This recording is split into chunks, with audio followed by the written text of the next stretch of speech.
తీర్థంలో తులసి దళం ఎందుకు వేస్తారో తెలుసుకుందాం.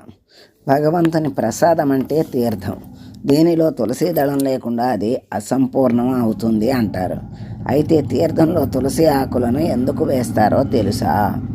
మన ధర్మంలో తులసి మొక్కకు ప్రత్యేక ప్రాధాన్యత ఉంది.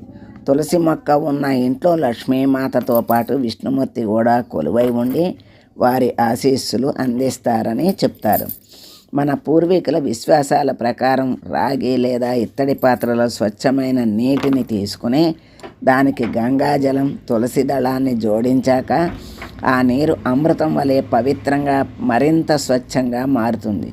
విష్ణువు అవతారమైన శ్రీకృష్ణునికి తులసి చాలా ప్రియమైనది. అందుకే తీర్థంలో తులసి దళాన్ని వేస్తారు. పంచామృతంలో కూడా తులసి దళాన్ని వేస్తారు. తీర్థంలో తులసి దళాన్ని వేయటానికి ఇదే కారణం. కాగా సూర్యుడు అస్తమించిన తర్వాత కూడా తులసి ఆకులను ముట్టకూడదు అంటారు. తులసి మాతకు పరిశుభ్రత అంటే చాలా ఇష్టమనే విషయాన్ని గుర్తుంచుకోవాలి.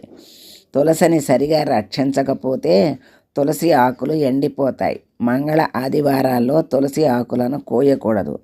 హిందూ మతంలో తులసికి తల్లి హోదా అందించారు. అందుకే తులసి మాత అంటారు. ఇది సనాతన ధర్మంలో ఉన్నది.